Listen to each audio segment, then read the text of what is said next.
रामकृष्ण हरि मित्रों, सुंदरता से बढ़कर चरित्र है, प्रेम से बढ़कर त्याग है और दौलत से बढ़कर मानवता है। ज्ञान और धन दोनों में एक दिन अपनी श्रेष्ठता के प्रतिपादन पर झगड़ा उठ खड़ा हुआ।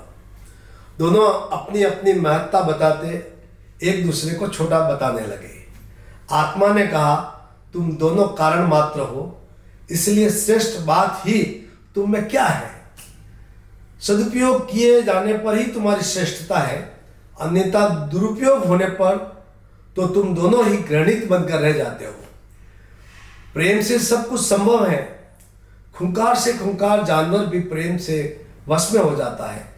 जहरीला नाग भी बीन पर मंत्र मुग्ध हो जाता है।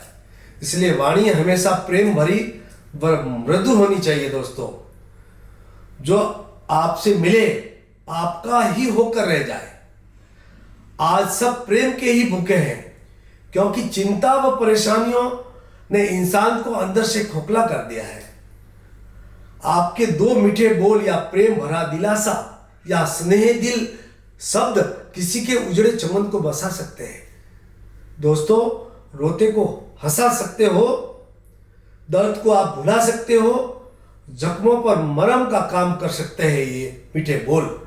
कड़वा बोलना है या सीख देनी है तो अपने बच्चों को प्रेम से बोलो, वो भी सिर्फ उनको सुधारने के उद्देश्य से।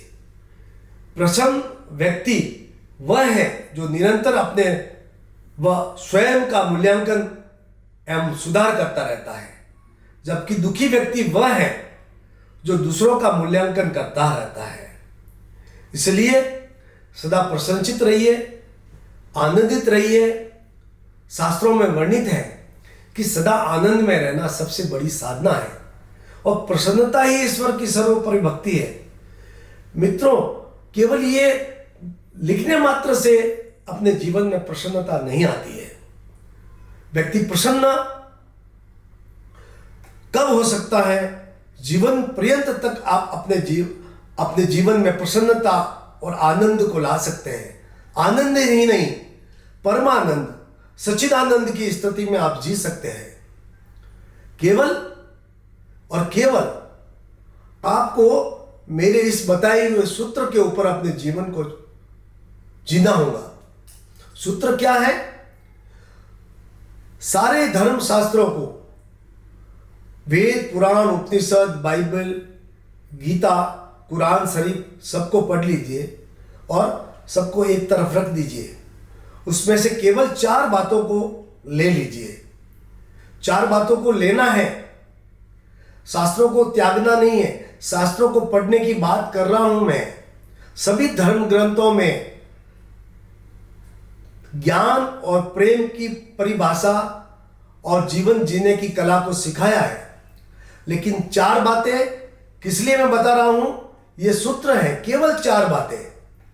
4 बातों में भी 2 बातों को याद रखना है। अगर आपको जीवन में प्रसन्नचित रहना है, आनंदित रहना है, तो केवल 2 बातों को याद रखना है और 2 बातों को भूल जाना है। ये 4 बातें क्या है? पहला है, मौत को याद रखो।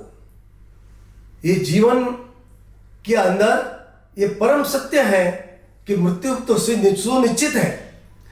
जिस दिन पैदा हुए उतने जितने श्वास लिख के परमात्मा ने भेजा है, उतना जीने के बाद मृत्यु अटल है। तो पहला मौत को याद रखो। जो व्यक्ति अपनी मौत को याद रखेगा, जीवन में हमेशा वो आनंदित और प्रसन्नचित्त रहेगा। कारण कि जिसको अपनी मौत का ख्याल है, वो जीवन में कभी भी उसके हाथ से गलत कार्य, दुष्कर्म नहीं होगा। जिसके हाथ से गलत कार्य नहीं होगा, वो प्रसन्नचित्त रहेगा। एक। दूसरा है, मालिक को याद रखो, परमेश्वर को याद रखो। उस मालिक ने जिसने आपको इस धरती पर भेजा है, उसको याद रखो। हर पल याद रखो। एहसास करो कि वो मालिक मेरे साथ है, हर समय मेरे साथ है। तब आप जाके प्रसन्नचित्त रह सकते हैं। 2 बातों को भूलना है। एक तो जीवन में आपने जो भी अच्छे कर्म किए, सदकर्म किए हैं, आपने मानवता के लिए जो भी कुछ किया है, दया की है, सेवा की है, सहायता की है, क्षमा किया है, ये मानवता के जो गुण हैं, जो भी कार्य जीवन में मानवता के लिए आपने किए हैं, पुण्य कर्म किए हैं, उसको भूल जाओ। कारण जो व्यक्ति उसको याद रखता है उसमें अभिमान आ जाता है, और जब व्यक्ति में अभिमान आ जाता है तो वो कभी प्रसन्नचित नहीं रह सकता, आनंदित नहीं रह सकता। दूसरा, जो भी आपके जीवन में बुरा हुआ है, ईश्वर को कभी दोष नहीं देना है।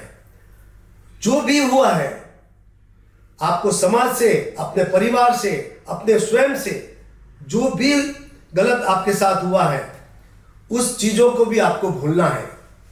जब आप उस चीजों को भूल जाएंगे, आप बदला लेने की कोशिश नहीं करेंगे, वो प्राणी सबसे ज्यादा सुखी है, आनंदित है, प्रसन्नचित है। मित्रों, एक बात मैं और कहूंगा कि सुख हमेशा जीवन में एक सुगंधित झोंके की तरह, एक खुशबू की तरह आता है और चला जाता है, लेकिन दुख कांटों की तरह आपके जीवन में धंसा रहता है तब तक, जब तक आपको प्रायश्चित नहीं हो जाए, आपको पश्चाताप नहीं हो जाए, और आपको ये ध्यान नहीं आ जाए कि ये दुख का कारण मैं स्वयं हूं।